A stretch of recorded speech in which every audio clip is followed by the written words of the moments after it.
అశ్వత్థామతో దీన్ని రిలేట్ చేస్తున్నారు కానీ అమితాబ్ది కమల్ హాసన్ క్యారెక్టర్ ఏమిటి, అది దేంతో రిలేట్ చేస్తారనేది చూడాలి.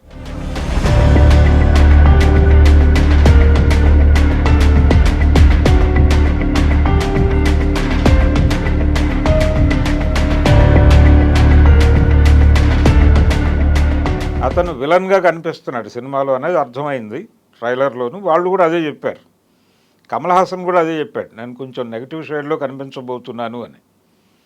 కమల్ హాసన్ గతంలో నెగిటివ్ షేడ్లో చేసిన సినిమా ఒకటి ఉంది, అభయ్ అని. ఈ గెటప్ కొంచెం అభయ్ దగ్గరగా కనిపించింది, అభయ్ అడ్వాన్స్మెంట్గా కనిపించింది ఇందులో క్యారెక్టరు. రెండోది ఇంకా చాలా అంటే జనాలు ఊహకి అందనటువంటి చాలా ట్విస్టులు ఉండే అవకాశం ఉంది అనేది కూడా బయటకు వచ్చింది ఇప్పుడు ఈ ట్రైలర్ బయటకు వచ్చిన తర్వాత.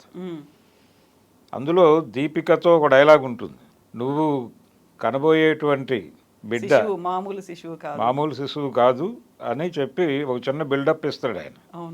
అది ప్రభాస్ అని అనుకోవడానికి అవకాశం కనిపించట్లేదు ఆ ట్రైలర్లో. అంటే ఇంకొక క్యారెక్టర్ ఏదో ఒక ట్విస్ట్ మళ్ళీ కనిపిస్తుంది అక్కడ, ఎవరినో అక్కడ ఇంట్రడ్యూస్ చేయబోతున్నాడు డైరెక్టరు. అంటే ఒక సర్ప్రైజ్, ఒక సర్ప్రైజ్ ఏదో ఉండబోతోంది ఆ డైలాగ్ వెనకాల అనేది అనిపిస్తుంది. ఆయన ఎవరినైనా తీసుకురావచ్చు ఆ క్యారెక్టర్లోకి. సరికొత్త యంగ్ జనరేషన్లో ఉన్న యంగ్ జనరేషన్లో విజయ్ దేవరకొండ వస్తాడా, లేకపోతే ఆయనకి కలిసి వచ్చిన నాని వస్తాడా, ఇలా రకరకాల ఎవరి ఊహల్లో వాళ్ళు వెళ్తున్నారు. అయితే ఒకటే డిసప్పాయింట్మెంట్ ఏంటంటే ప్రభాస్ స్పేస్ తక్కువ ఉంది ట్రైలర్లో అనేది ఒకటే. అది హుక్ చేసి ఉండొచ్చు వాళ్ళు వాంటెడ్గానే దాన్ని ఆపి ఇంకా చాలా పని ఉంది వాళ్ళకి, చాలా ప్రమోషనల్ యాక్టివిటీస్ చాలా ఉన్నాయి. ఇది మొదటి ట్రైలర్ కాబట్టి ఈ మేరకు చెప్పాలి అని అనుకున్నారు వాళ్ళు, ఆ మేరకే ఫిక్స్ అయ్యి డిజైన్ చేశారు. ఇది ఇందులో అంటే వాళ్ళ టార్గెట్ వచ్చేసి టోటల్, ఇది మీరు ఇందాక పాన్ ఇండియా అన్నారు, పాన్ ఇండియా కాదు, ఇది పాన్ వరల్డ్. ఒక హాలీవుడ్ రేంజ్లో తీసిన సినిమా, హాలీవుడ్ సినిమా. అంటే తెలుగు సినిమా అనేది ఇప్పుడు 3 భాగాలుగా చీలిపోయింది. ఒకటి పాన్ వరల్డ్ సినిమా, ఒకటి పాన్ ఇండియా సినిమా, ఒకటి లోకల్ సినిమాగా మారిపోయింది. లోకల్ సినిమా ఇక్కడ మార్కెట్కి టార్గెట్ చేసి తీసే సినిమాలు.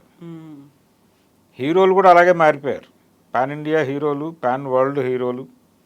ఈ మధ్య ఎన్నికల ప్రచారంలో ఆయన పవన్ కళ్యాణ్ అన్నాడు ఆ మాట, నాకంటే జూనియర్ ఎన్టీఆర్ పెద్ద హీరో, నాకంటే అల్లు అర్జున్ పెద్ద హీరో, ఇలా మాట్లాడాడు ఆయన. ఎక్కడి నుంచి పెద్ద హీరోలు ఉద్భవించారంటే వీళ్ళ మార్కెట్ డిసైడ్ చేస్తుంది, ఆ రేంజ్ ఏంటి అనేది. ఆ రేంజ్ ఏంటది. రామ్ చరణ్ కూడా నాకంటే పెద్ద హీరో అన్నాడు ఆయన. అంటే వీళ్ళు RRR సినిమా ద్వారా ప్రపంచ మార్కెట్కి పరిచయం అయ్యారు, సో వాళ్ళ రేంజ్ అది. ఇప్పటి వరకు రజనీకాంత్కి మాత్రమే బయట మార్కెట్ ఉండేది, ఓవర్సీస్ మార్కెట్ కొంచెం ఎక్కువ ఉండేది. జపాన్లోనూ అక్కడ ఆయన సినిమాలు డబ్ చేసి వేస్తే నడిచాయి. ఇప్పుడు వీళ్ళ సినిమాలు కూడా నడుస్తాయి అనేటువంటి ఒక కాన్ఫిడెన్స్ వచ్చింది. బాహుబలి నుంచి ఈయనకు ఆ మార్కెట్ క్రియేట్ అయింది ప్రభాస్కి, కానీ ఆ మార్కెట్ని పట్టుకోగలిగే సబ్జెక్టుతో సినిమా పడలేదు, అది ప్రాబ్లం.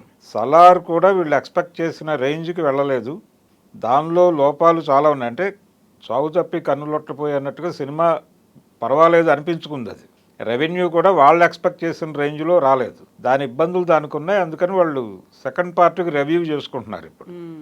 ఈ టైం గ్యాప్ తీసుకోవడానికి కారణం అదే, ప్రశాంత్ నీల్.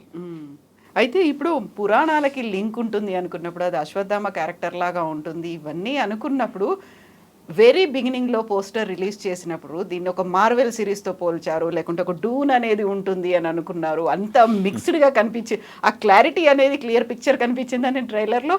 మార్వెల్ సిరీస్ తాలూకా ఇంపాక్ట్ అయితే ఉంది అతని మీద. అంటే ప్రజెంట్ జనరేషను చందమామ కథలతో మాత్రమే కాదండి, వీటితో కనెక్ట్ అయి ఉన్నారు, సూపర్ హీరోస్తో కనెక్ట్ అయి ఉన్నారు. ఈవెన్ నాగశ్విన్ కూడా వాళ్ళని చూస్తూ పెరిగిన కుర్రాడే అయి ఉంటాడు. అది ఐరన్ మ్యానా లేకపోతే మరొకట అది వేరే, కానీ మొత్తానికి ఈ సిరీసు ఈ నేపథ్యం ఉంది అతనికి, అతని డ్రీమ్ ప్రాజెక్ట్ ఇది. ఇలాంటి ఒక సినిమా తీయాలి అనేటువంటి ఇన్ఫ్లుయెన్స్ అతనికి మార్వెల్ సిరీస్ నుంచి వచ్చి ఉండొచ్చు.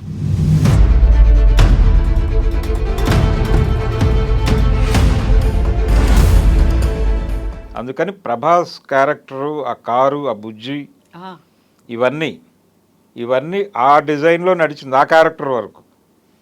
అయితే ఇది మాత్రమే జనాల్ని హుక్ చేయదు అనేది ఒక నమ్మకం ఉంది అతనికి. అందుకని పురాణాలని నేపథ్యంగా తీసుకున్నాడు అంతే.